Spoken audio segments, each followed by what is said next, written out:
Now, faith is the assurance of things hoped for, the conviction of things not seen. And what that means is believing that God means what he says he means, despite the scenery that seems to scream the contrary. And the people that God calls his people are the people who believe what others deemed unbelievable, believing that even if he's unseeable, the invisible God is reliable. And so God is not ashamed to be called their God.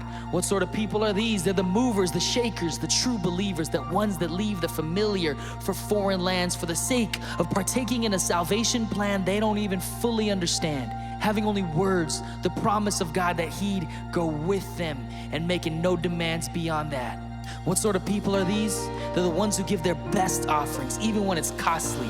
What others would call folly, they do faithfully, building arks in the desert with no sign of a flood. They're the ones who consider the reproach of Christ greater wealth than the treasures of this world, deciding that their people are God's people, no matter the circumstances. They're the ones we read about. David, Samuel, the prophets, the ones who live for reward they never see in this life, even choosing death over anything less than eternity. The world wasn't worthy of them. And down to this day, they still walk among us, the people of faith, the ones who say no to the gods of this age, who refuse to bow before the visible and the material and the 90-foot idols that tower like pinnacles, because they walk with God and they have his word, because they believe and they have heard of his mighty deeds of old, of how he worked in the midst of the heroes who came before, believing that his word is as good today as it was then, and the same God who was the God of them is the God we serve today. They're the people who proclaim we will not bow down to fear, not bow down to comfort, not bow down to money, to sex,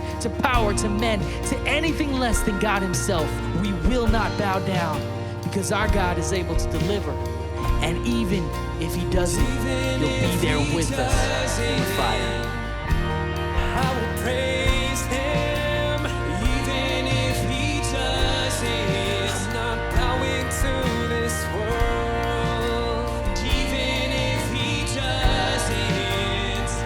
Oh, I will praise him, even if he doesn't. Oh.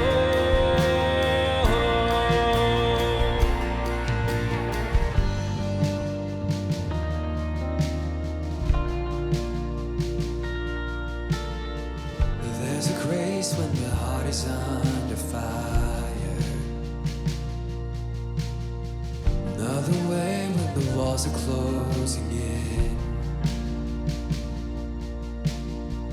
When I look at the space between where I used to be and this reckoning, I know I will never be alone.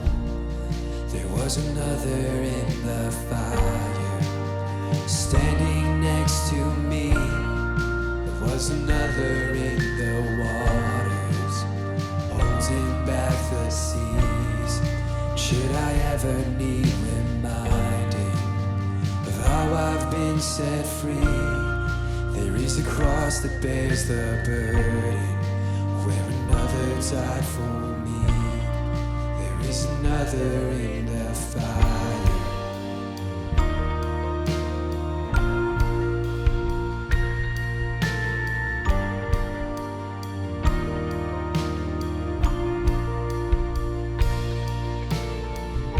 My dead left for dead beneath the waters,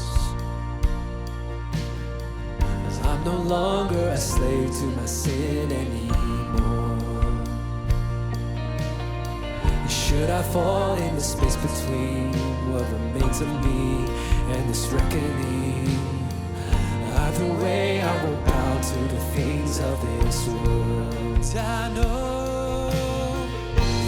know I will never be alone. There is another in the fire, standing next to me. There is another in the waters, holding back the sea. Should I ever need reminding, when power set me free, there is a grave that holds nobody.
So there's no other name. There is no other name than the name that is Jesus. He who was and still is and will be through it all. And come what may in the space between all the things unseen and this reckoning, and I know I will